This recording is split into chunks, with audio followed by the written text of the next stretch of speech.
बोलो भगवान शिव की जय, बोलो माता पार्वती की जय। तुलसीदास जी कहते हैं, शिव पार्वती के विवाह की इस कथा को जो स्त्री पुरुष कहेंगे और गाएंगे वे कल्याण के कार्यों और विवाह आदि मंगलों में सदा सुख पाएंगे। सब देवता अपने भांति भांति के वाहन और विमान सजाने लगे, कल्याणप्रद मंगल शगुन होने लगे और अप्सराएं गाने लगी। सभी अपना अपना श्रृंगार कर रहे हैं, लेकिन भगवान शिव का श्रृंगार अब तक किसी ने नहीं किया है। शिव जी के गण शिव जी का श्रृंगार करने लगे। जटाओं का मुकुट बनाकर उस पर सांपों का मोर सजाया गया। शिव जी ने सांपों के ही कुंडल और कनकन पहने, शरीर पर विभूति रमाई और वस्त्र की जगह बागंबर लपेट लिया। शिव जी के सुंदर मस्तक पर चंद्रमा, सिर पर गंगा जी, 3 नेत्र, सांपों का जनेऊ, गले में विष और छाती पर नरमुंडों की माला थी। भोलेनाथ का उपटन किया गया, लेकिन हल्दी से नहीं, जले हुए मुर्दों की राख से, क्योंकि भोलेनाथ को मुर्दों से भी प्यार है। एक बार भोले बाबा निकल रहे थे, किसी की सब यात्रा जा रही थी। लोग कहते हुए जा रहे थे, राम नाम सत्य है। भोलेनाथ ने सुना कि ये सब राम का नाम लेते हुए जा रहे हैं। ये सभी मेरी पार्टी के लोग है, क्योंकि मुझे भी राम नाम से बहुत प्यार है। लेकिन जैसे ही लोगों ने उस मुर्दे को जलाया तो लोगों ने राम नाम सत्य कहना बंद कर दिया और सभी वहां से चले गए। भोलेनाथ ने कहा, अरे इन सब ने राम नाम सत्य कहना बंद कर दिया, इनसे अच्छा तो ये मुर्दा है जिसने राम नाम सुनकर यहाँ राम नाम की समाधि लगा दी। मुझे तो इनकी चिता से और इनकी भस्म से ही प्रेम है, इसीलिए मैं इनकी भस्म को अपने शरीर पर धारण करूंगा।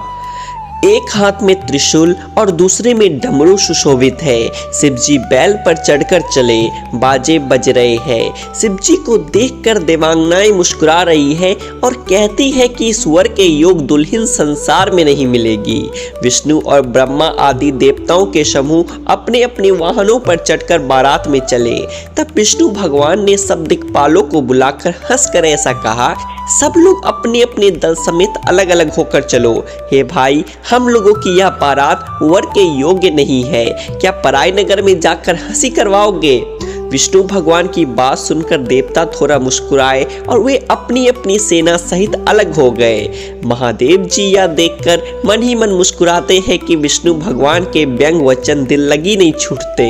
अपने प्यारे विष्णु भगवान के इन अति प्रिय वचनों को सुनकर शिव जी ने भी भृंगी को भेजकर अपने सब गणों को बुलवा लिया। शिव जी की आज्ञा सुनते ही सब चले आए और उन्होंने स्वामी के चरण कमलों में सिर नवाया। तरह तरह के सवारियों और तरह तरह के वेश वाले अपने समाज को देखकर शिव जी हंसे। शिव जी की बारात कैसी है जरा ये देखिए। कोई बिना मुख का है तो किसी के बहुत से मुख है, कोई बिना हाथ पैर का है तो किसी के कई हाथ पैर है, किसी के बहुत आंखें हैं तो किसी के एक भी आंख नहीं है, कोई बहुत मोटा ताजा है तो कोई बहुत ही दुबला पतला है, कोई बहुत दुबला, कोई बहुत मोटा, कोई पवित्र और कोई अपवित्र वेश धारण किए हुए है, भयंकर गहने पहने, हाथ में कपाल लिए है और सबके सब शरीर में ताजा खून लपेटे हुए है। गधे, कुत्ते, सुअर और सियार के से उनके मुख है। गणों के अनगिनत वेशों को कौन गिने। बहुत प्रकार के प्रेत, पिशाच और योगिनियों की जमाते हैं, उनका वर्णन करने नहीं बनता। भूत प्रेत नाचते और गाते हैं, वे सब बड़े मौजी हैं, देखने में बहुत ही बेढंगे जान पड़ते हैं और बड़े ही विचित्र ढंग से बोलते हैं। जैसे दुल्हा है अब वैसे ही बारात बन गई है। आप सोच रहे होंगे कि भोलेनाथ इन भूत प्रेत को लेकर क्यों जा रहे हैं, तो इसके पीछे भी एक कथा है। जिस समय भगवान राम का विवाह हो रहा था उस समय सभी विवाह में पधारे थे, सभी देवता, सभी गंधर्व इत्यादि। भोलेनाथ भी विवाह में दर्शन करने के लिए जा रहे थे। तभी भोले बाबा ने देखा कि कुछ लोग मार्ग में बैठकर रो रहे हैं। शिव कृपा के धाम है और करुणा करने वाले हैं। भोलेनाथ ने उनसे पूछा कि तुम क्यों रो रहे हो? आज तो मेरे राम का विवाह हो रहा है और आप रो रहे हो, राम जी के विवाह में नहीं चल रहे। वो बोले, हमें कौन लेकर जाएगा, हम अमंगल है, हम अपशगुन है। दुनिया के घर में कोई भी शुभ कार्य हो तो हमें कोई नहीं बुलाता है।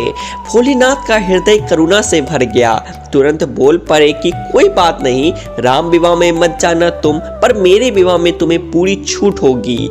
तुम सारे अमंगल अपशगुन आ जाना, इसीलिए आज सभी मौज मस्ती से शिव विवाह में झूमते हुए जा रहे हैं। बारात को नगर के निकट आई सुनकर नगर में चहल पहल मच गई, जिससे उसकी शोभा बढ़ गई।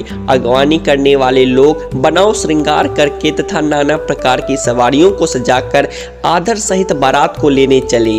देवताओं के समाज को देखकर सब मन में प्रसन्न हुए और विष्णु भगवान को देखकर तो बहुत ही सुखी हुए। किंतु जब शिवजी के दल को देखने लगे तब तो उनके सब वाहन सवारियों के हाथी, घोड़े, रथ के बैल आदि डरकर भाग चले। क्या कहे, कोई बात कही ही नहीं जाती। या बारात है या यमराज की सेना। दुल्हा पागल है और बैल पर सवार है। सांप, कपाल और राख ही उसके गहने हैं। दुल्हे के शरीर पर राख लगी है, सांप और कपाल के गहने हैं। वह नंगा, जटाधारी और भयंकर है। उसके साथ भयानक मुख वाले भूत, प्रेत, पिशाच, योगिनियां और राक्षस है। जो बारात को देखकर जिंदा बचेगा सचमुच उसके बड़े ही पुण्य होंगे और वही पार्वती का विवाह देखेगा। लड़कों ने घर घर की यही बात कही। शिव का चंद्रशेखर रूप, पार्वती की माता मैना के भीतर अहंकार था। आज भोलेनाथ इस अहंकार को नष्ट करना चाहते थे, इसीलिए उन्होंने भगवान विष्णु और ब्रह्मा जी से कहा, आप दोनों मेरी आज्ञा से अलग अलग गिरिराज के द्वार पर पहुंचिए। शिव जी की आज्ञा मानकर भगवान विष्णु सबसे पहले हिमवान के द्वार पर पधारे। मैना पार्वती जी की माता ने शुभ आरती सजाई और उनके साथ की स्त्रियां उत्तम मंगल गीत गाने लगी। सुंदर हाथों में सोने का थाल शोभित है। इस प्रकार मैना हर्ष के साथ शिवजी का परछन करने चली। जब मैना ने विष्णु के अलौकिक रूप को देखा तो प्रसन्न होकर नारद जी से पूछा, हे नारद, क्या ये ही मेरे शिवा के शिव है? नारद जी बोले, नहीं, ये तो भगवान श्री हरि है। पार्वती के पति तो और भी अलौकिक है, उनकी शोभा का वर्णन नहीं हो सकता। इस प्रकार एक एक देवता आ रहे हैं। मैना उनका परिचय पूछती है और नारद जी उनको शिव का सेवक बताते हैं। फिर उसी समय भगवान शिव अपने शिव गणों के साथ पधारे। सभी विचित्र वेशभूषा धारण किए हुए हैं। कुछ के मुख ही नहीं है और कुछ के मुख ही मुख है। उनके बीच में भगवान शिव अपने नाग के साथ पधारे हैं। अब भोले बाबा से द्वार पर शगुन मांगा गया तो भोले बाबा बोले कि भैया, शगुन क्या होता है? किसी ने कहा कि आप अपनी कोई प्रिय वस्तु को दान में दीजिए। भोले बाबा ने अपने गले से सर्प उतारा और उस स्त्री के हाथ में रख दिया जो शगुन मांग रही थी। वह वहीं मूर्छित हो गई। इसके बाद जब महादेव जी को भयानक वेश में देखा तो स्त्रियों के मन में बड़ा भारी भय उत्पन्न हो गया। बहुत ही डर के मारे भागकर वे घर में घुस गई और शिवजी जहां जनवासा था वहां चले गए। कुछ डर के मारे कन्या पक्ष वाले मूर्छित हो गए। जब मैना जी को होश आया तो रोते हुए कहा, चाहे कुछ भी हो जाए पर मैं इस वेश में अपनी बेटी का विवाह शिव से नहीं कर सकती हूँ। उन्होंने पार्वती से कहा, मैं तुम्हें लेकर पहाड़ से गिर पड़ूंगी, आग में जल जाऊंगी या समुद्र में कूद पड़ूंगी, चाहे घर उजड़ जाए या संसार भर में अपकीर्ति फैल जाए, पर जीते जी मैं इस बावले वर्ष से तुम्हारा विवाह न करूंगी। नारद जी को भी बहुत सुनाया। मैंने नारद का क्या बिगाड़ा था जिन्होंने मेरा बस्ता हुआ घर उजाड़ दिया और जिन्होंने पार्वती को ऐसा उपदेश दिया कि जिससे उसने बावले वर के लिए तप किया।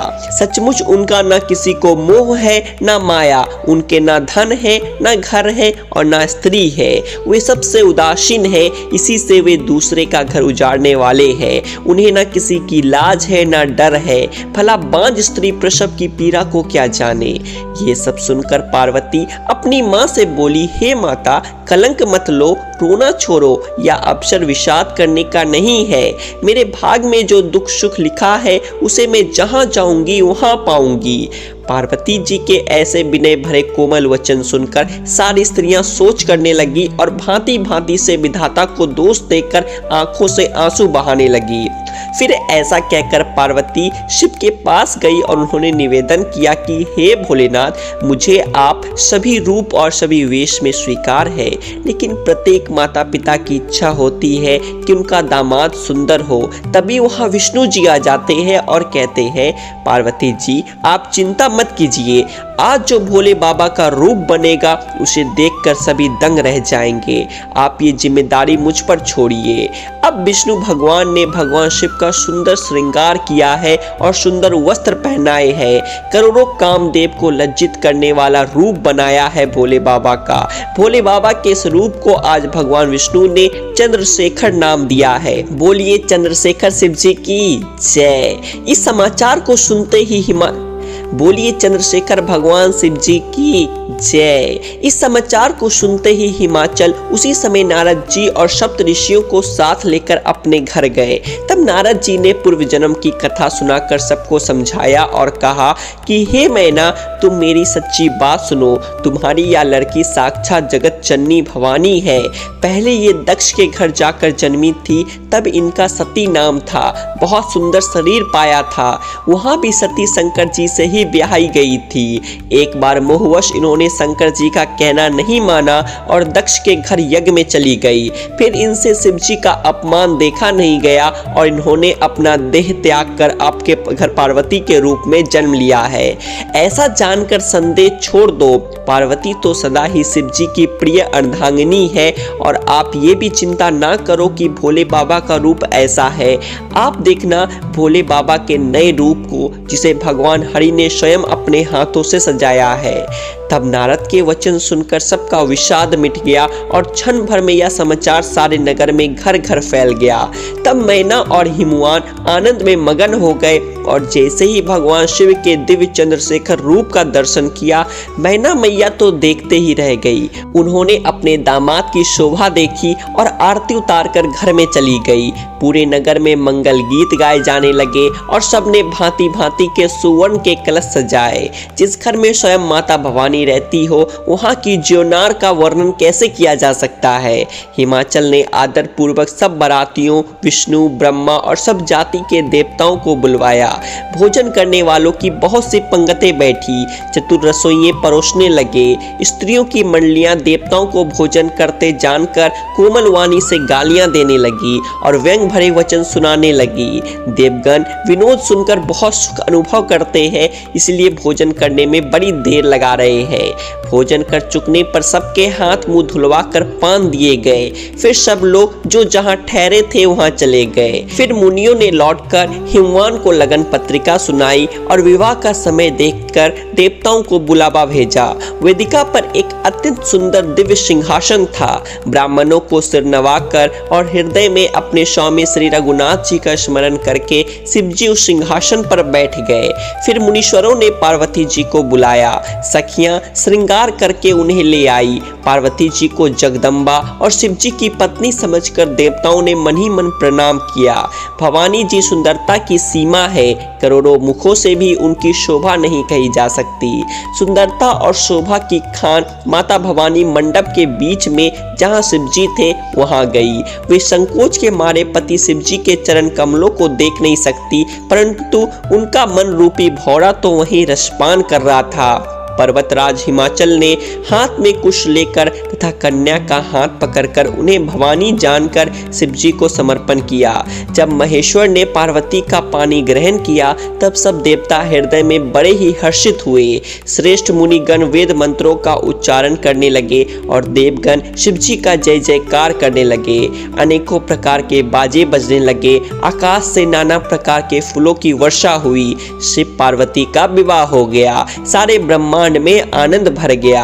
बहुत प्रकार का दहेज देकर फिर हाथ जोड़कर हिमाचल ने कहा, हे शंकर, आप पूर्ण काम है, मैं आपको क्या ही दे सकता हूँ।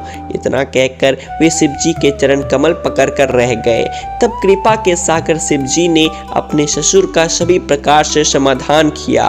फिर प्रेम से परिपूर्ण हृदय मैना जी ने शिव जी के चरण कमल पकड़े और कहा, हे नाथ, ये उमा मुझे मेरे प्राणों के समान प्यारी है। आप इसे अपने घर की टहलनी बनाइएगा और इसके सब अपराधों को क्षमा करते रहिएगा। आप प्रसन्न होकर मुझे यही वर दीजिए। शिव जी ने बहुत तरह से अपनी सास को समझाया। फिर माता ने पार्वती को बुला लिया और गोद में बिठाकर यह सुंदर सीख दी, हे पार्वती, तू सदा शिव जी के चरणों की पूजा करना। नारियों का यही धर्म है, उनके लिए पति ही देवता है और कोई देवता नहीं है। इस प्रकार की बातें कहते कहते उनकी आंखों में आंसू भर आए और उन्होंने कन्या को छाती से चिपटा लिया।